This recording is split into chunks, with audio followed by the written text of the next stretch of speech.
went to art school up in Auckland after high school. So straight out of high school. Which one? To Elam. Majored in painting.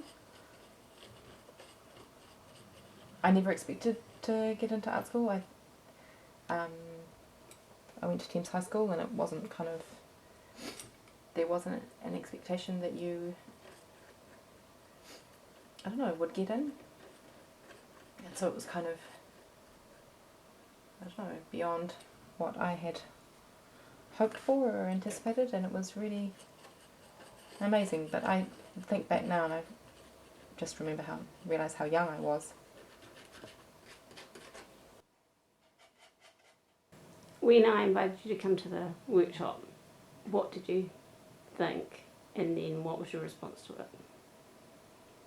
Actually, I was quite excited because you invite me to things all the time and I'm never able to come because of work or just clashes with things, so I was quite excited. It felt like something that, I don't know, felt good to me, like it sounded good, and it was something maybe that I hadn't connected to for a while. Just that kind of creative thing. Like I used to have a studio and an art centre, and there were artists around all the time, and you have those kind of conversations. And so I was, mostly excited that I could be part of it. And from the day, I just felt really kind of privileged to be part of those conversations, and also, I don't know, there was a sort of a sense of joy that I was able to talk about things really openly and talk about how important painting is for me and talk about my mum. For me, I spent so long calling myself a painter. Like it felt clunky to begin with, and I didn't really feel like I could call myself a painter. But then I built up a practice, and I had a studio, and I was painting, and I was having some exhibitions, and it really felt like, yes, I can call myself a painter. But then, having started nursing, I'm a nurse. Like that's how I introduced myself. So, but it took those years of study to be able to say, yes, I am a nurse. And now, 2.5 years since graduation, I feel like, I can say that quite proudly. But yet, I don't mention the painter thing that often, and I would love to get to a point where I can be both those things and have the practice behind me to prove it, kind of thing. At the moment, my painting has definitely taken a back seat, and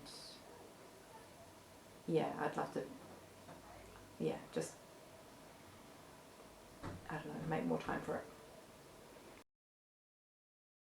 I started this painting the year after my mum died.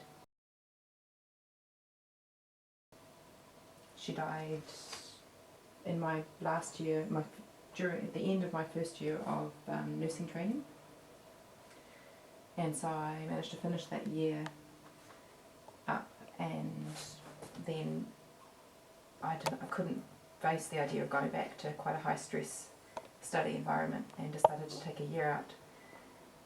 And for the first part of that year, I did a paper for study, and I found a studio in Kilburnie, and this was one of the paintings that I started. Usually my paintings are quite tight and detailed, trying to get them perfect, or there's some kind of perfection going that I want to there. Whereas this, I wanted to be about spending time with photographs that had been taken when Mum was 6, the time that we had together at my home in Thames after she died. And so I had these photographs, and it was sort of a way of spending time with those thoughts and feelings in a way that I was able to. So this, by sort of sitting and looking at the photographs and painting them, I was able to sort of process or be with those thoughts and feelings in a way that I felt grounded and okay doing, that I wasn't going to become too overwhelmed. And so these photographs are various things from life during that time. Furniture from the house, a cake we made for her birthday, flowers that we cut to put on her coffin at her funeral, a silver teapot that we use every morning, ornaments that we made together as a family, sort of mosaic ornaments that we have in the garden that we sat down one afternoon and just spent time together with as a family. And this one here it's a candle, a magic candle that you can buy in like Asian supermarkets, and that we would generally have at all family gatherings.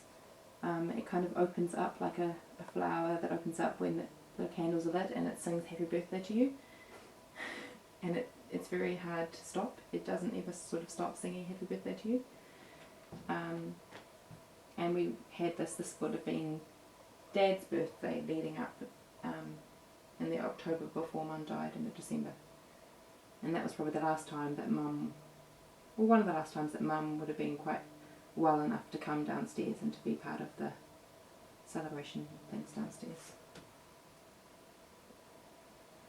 At the time that Mum was diagnosed, my older sister was overseas in the UK.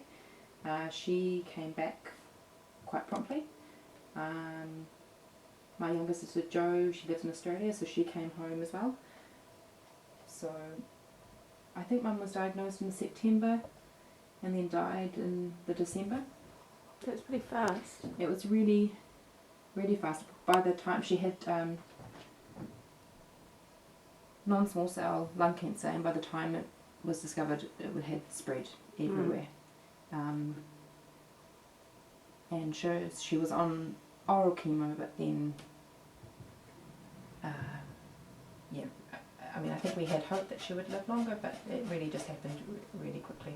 And so we had this amazing sort of summertime all together at our house in Thames. And then her oldest brother John came out, and one of those things where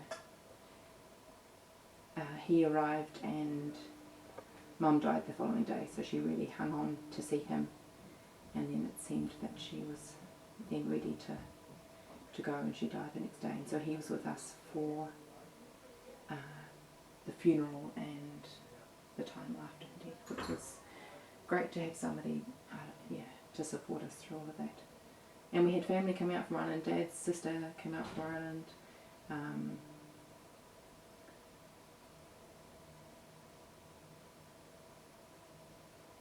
But it was a special time, just an amazing time of togetherness and upset and frustration and sadness and joy and laughter and anger and all of those things.